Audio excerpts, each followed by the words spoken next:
BSc third year में next topic start करते हैं एपीकल्चर, जिसे इसके अंदर मधुमक्खी पालन भी कहा जाता है। इससे पहले जो 2 यूनिट्स है उसमें एक तो मुर्गी पालन के बारे में बताया आपको, पोल्ट्री फार्मिंग के बारे में,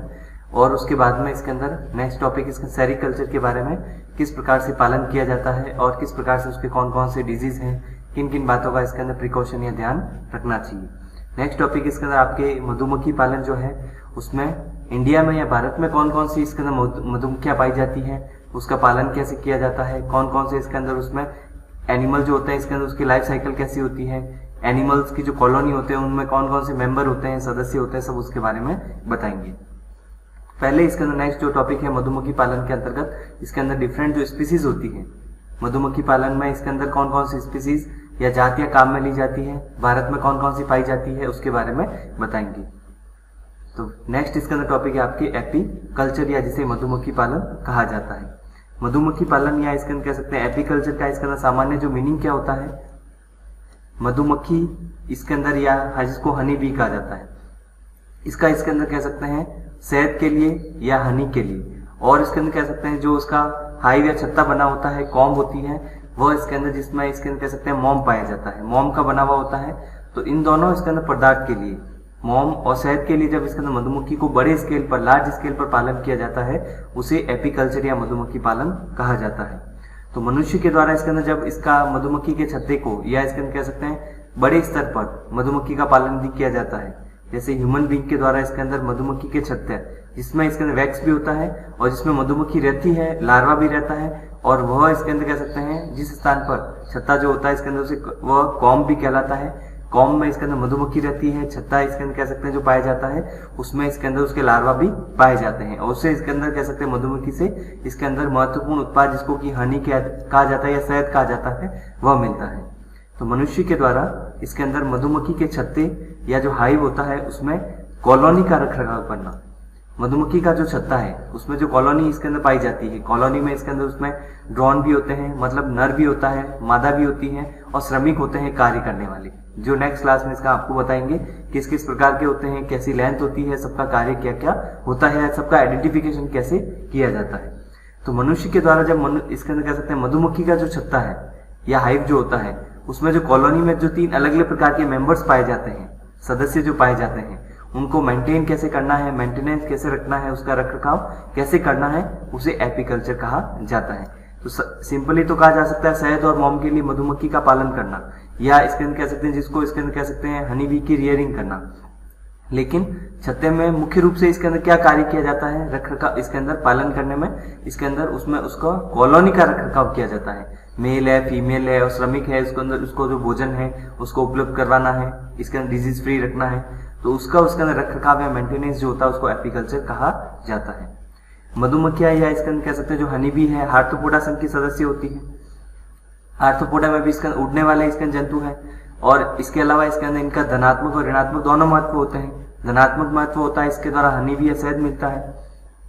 मोम मिलता है इससे। इसके अलावा ऋणात्मक महत्व होता है इसके अंदर कह सकते हैं स्टिंग पाया जाता है, डंक पाया जाता है, जो कि नुकसानदायक होता है मनुष्य के लिए भी। तो मनुष्य के द्वारा इसके मधुमक्खी का छत्ता जब कॉलोनी का ध्यान रखना होता है उस समय इस बात का भी ध्यान रखना चाहिए कि इसके अंदर इसमें पाया जाने वाला डंक या स्टिंग हार्मफुल होता है, नुकसानदायक होगा।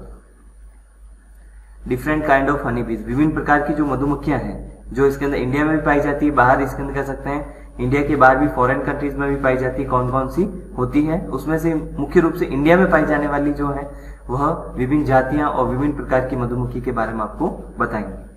तो मधुमक्खियां की इसके अंदर कह सकते हैं विभिन्न जातियां विश्व भर में पाई जाती हैं, शहद के लिए, मोम के लिए इसके अंदर कह सकते हैं इनका पालन किया जाता है। इसके अलावा भारत में भी विभिन्न प्रकार की इसके अंदर स्पीसीज पाई जाती है, विभिन्न प्रकार की जातियां पाई जाती हैं। इनको बड़े स्केल पर, लार्ज स्केल पर इसके अंदर कह सकते हैं शहद के पालन के लिए उपयोग में लाया जा सकता है। और इसका पर्पस क्या है, हनी या शहद का इसके अंदर कह सकते हैं पर्पस, क्योंकि सबसे ज्यादा इसके अंदर कह सकते हैं मेडिसिन, मोम इसके अंदर कह सकते हैं, मोम इसके अंदर कह सकते हैं यूज किया जा सकता है जैसे, और मेडिसिन पर्पज के लिए शहद का बहुत ज्यादा यूज किया जाता है। तो इसके लिए भी इसके अंदर कह सकते हैं ज्यादा से ज्यादा इसके अंदर मधुमक्खी का पालन किया जाता है, एपीकल्चर किया जाता है। भारत में मुख्य रूप से कौन कौन सी जातियां पाई जाती है, जैसे एपिस सेरेना इंडिका कह सकते हैं, या एपिस इंडिका जो जाति होती है वह भारत की है। मेलिफेरा, फ्लोरिया,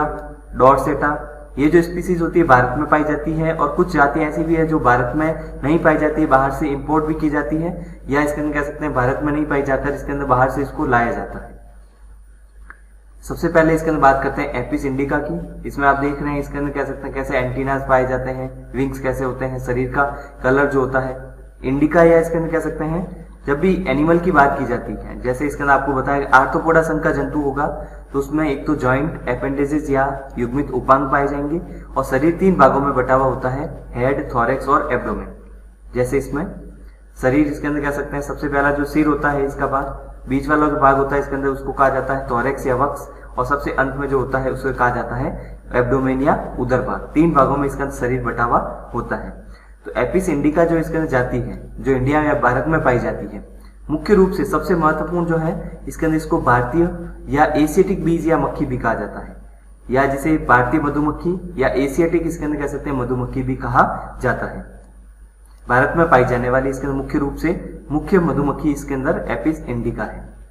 और भारत में पाई जाने वाली सामान्य इसके अंदर मधुमक्खी जो इसके अंदर पाई जाती है, जो फॉरेस्ट में भी पाई जाती है और मैदानी भागों या प्लेन में भी पाई जाती है, जंगल में भी पाई जा सकती है और मैदानी भागों में भी पाई जा सकती है। इसके अलावा इसके और कौन कौन से लक्षण होते हैं? चट्टानी जो मधुमक्खी होती है या चट्टानी जो हनी भी है मधुमक्खी होगी, उसकी तुलना में इसके अंदर कह सकते हैं यह इसकी साइज छोटी होती है, माप छोटा होता है। चट्टानी या जिसे कहा जाता है इसके अंदर एपिस डॉर्सेटा जो है, एपिस डॉर्सेटा की तुलना में इसके अंदर ये छोटी होती है। इसके अलावा ये मैदानी भागों में, जंगल में भी इसके अंदर पाई जा सकती है। यह इसके अंदर डोमेस्टिक हो सकती है, पालतू बनाया जा सकता है इसको, इस मक्खी को पालतू बनाने की या डोमेस्टिक बनाने की क्षमता इसमें पाई जाती है, क्रूर नहीं होती है। इस कारण इसको इसके अंदर कह सकते हैं घरेलू भी बनाया जा सकता है, या जिसे कहा जाता है पालतू बनाया जा सकता है। अन्य लक्षण इसके अंदर एपिस इंडिका के, अंधेरे में रहना पसंद करती है, डार्क इसके अंदर कह सकते हैं स्थान पर रह सकती है। इसके अलावा ये समानांतर कॉम्ब बनाती है। कॉम्ब जैसे इसके अंदर आपने देखे होंगे बहुत से छत्ते जिसमें छोटे छोटे इसके अंदर छिद्र पाए जाते हैं, तो कॉम्ब जो होती है वह इसके अंदर जहां पर मधुमक्खी शहद इकट्ठा करती है और अपने लार्वा को इसके अंदर रख सकती है, उसे कॉम्ब कहा जाता है। तो इसके जो कॉम्ब होते हैं वह समानांतर होते हैं, पैरेलल होते हैं। आगे इसके अंदर डिफरेंट जो डायग्राम आएंगे इसके अंदर उसमें बताएंगे आपको कैसे इसके अंदर विभिन्न प्रकार के इसके अंदर कॉम्ब इसके अंदर मुख्य रूप से समानांतर प्रकार के इसके अंदर कॉम्ब इसमें पाए जाते हैं। समानांतर प्रकार के जो कॉम्ब होते हैं इसके अंदर उसमें पाए जाते हैं, जो कि इसके अंदर शहद को इकट्ठा करने के लिए और लार्वा को इसके अंदर रखने के लिए इसके अंदर उपयोग में लाए जाते हैं। एक जो कॉम्ब होती है उसमें लगभग इसके अंदर 6 से 7 पाउंड इसके अंदर शहद का उत्पादन होता है। लगभग इसके अंदर कह सकते हैं एपिस इंडिका के द्वारा, जो कि इंडियन इसके अंदर है, भारतीय इसके अंदर कह सकते हैं मधुमक्खी है, शहद का उत्पादन इससे कम होता है, 6 से 7 पाउंड ही होगा एक कॉम्ब के द्वारा। नेक्स्ट इसके अंदर स्पीसीज होती है एपिस डॉर्सेटा।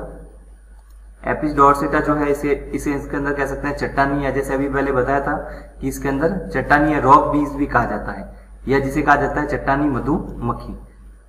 अन्य इसके अंदर कह सकते हैं मधुमक्खी जो होती है उसकी तुलना में सबसे बड़ी इसके अंदर होती है, सबसे लार्ज इसके अंदर कह सकते हैं जो हनी बी या मधुमक्खी जिसे कहा जाता है, वह इसके अंदर कौन सी होती है?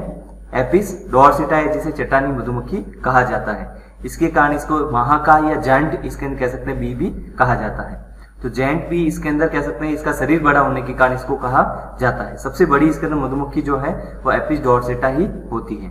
ये पालतू नहीं होती है, डोमेस्टिक इसके अंदर इसको नहीं किया जा सकता, क्योंकि इसके अंदर यह क्रूर प्रवृत्ति की होती है। इस कारण इसको डोमेस्टिक या पालतू नहीं बनाया जा सकता, लेकिन इसे इसके अंदर कह सकते हैं चट्टानी मक्खी भी कहा जाता है। अन्य नाम जो है जैसे इंडिका को भारतीय या एशियाटिक मक्खी कहा जाता है, इसी प्रकार से इसे चट्टानी या रॉक इसके अंदर बी भी कहा जाता है। इसमें ए कॉम्ब के द्वारा जैसे अभी बताया था, इसका इंडिका के द्वारा 6 से 7 पाउंड ही इसके अंदर शहद का उत्पादन होता है, लेकिन इसमें इसके अंदर 60 पाउंड का शहद का उत्पादन इसके अंदर कह सकते हैं एक कॉम्ब के द्वारा किया जाता है। और एक कॉम्ब जो होता है जिसमें छोटे छोटे छिद्र इसके अंदर पाए जाएंगे, जिसमें लार्वा भी रहते हैं और शहद भी इसके अंदर कह सकते हैं उसमें पाया जाता है। हनी बी के द्वारा या मधुमक्खी के द्वारा उसमें शहद रखा जाता है। तो इसके अंदर 60 पाउंड शहद का उत्पादन जो किया जाता है वह डॉर्सेटा के द्वारा किया जाता है, जो कि इसके अंदर चट्टानी या पहाड़ी इसके अंदर कह सकते हैं मधुमक्खी भी कहलाती है। जो एक कॉम्ब के द्वारा इसके अंदर कह सकते हैं सर्वाधिक उत्पादन है। जैसे इसके अंदर इसमें बात करें कि 60 पाउंड का जो उत्पादन होता है शहद का, जो कि एक कॉम्ब के द्वारा होने वाला सर्वाधिक उत्पादन जो है 60 पाउंड होता है। इसके जो वर्कर्स होते हैं, जैसे अभी बताया आपको, इसके अंदर इसमें श्रमिक भी होते हैं, कार्य का विभाजन पाया जाता है। आर्थ्रोपोडा के सदस्य जो होते हैं उसमें जो मधुमक्खियां पाई जाती है, इसमें सबसे अच्छा इसके अंदर कह सकते हैं सोशल बिहेवियर पाया जाता है, सामाजिक व्यवहार पाया जाता है, जिसमें सभी को अपने अपने कार्य विभाजित होते हैं। तो इसमें जो श्रमिक पाए जाते हैं, जिसे इसके अंदर कह सकते हैं वर्कर भी कहा जाता है, ये वर्कर से श्रमिक जो होते हैं एक दिन में लगभग इसके अंदर 12,000 पुष्पों को परागित करते हैं, पॉलिनेट करते हैं। पॉलिनेशन जो होता है इसके अंदर, इसमें पोलन को एक स्थान से दूसरे स्थान पर ले जाया जाता है, और पोलन जो होता है इसके अंदर वह नर या इसके अंदर कह सकते हैं पुष्प पर पाया जाता है, मेल इसके अंदर कह सकते हैं पुष्प पर पाया जाता है, उसको इसके अंदर फीमेल या मादा पुष्प पर ले जाया जाता है। तो पोलन जो होता है उसको एक स्थान से दूसरे स्थान पर ले जाने का कार्य भी मक्खियां जो होती है, जिसको पॉलिनेशन कहा जाता है, प्रकीर्णन क्रिया जिसे कहा जाता है, वह अच्छे से करती है, मधुमक्खियों के द्वारा किया जाता है। तो परागण की क्रिया जो की जाती है, लगभग एक दिन में 12,000 पुष्पों को इस प्रकार से परागित करने की क्षमता इस श्रमिक में पाई जाती है, जो कि बहुत ज्यादा है। बहुत अच्छा श्रम विभाजन भी उसमें पाया जाता है। तीसरी इसके अंदर मधुमक्खी जो है उसे कहा जाता है एपिस मेलिफेरा।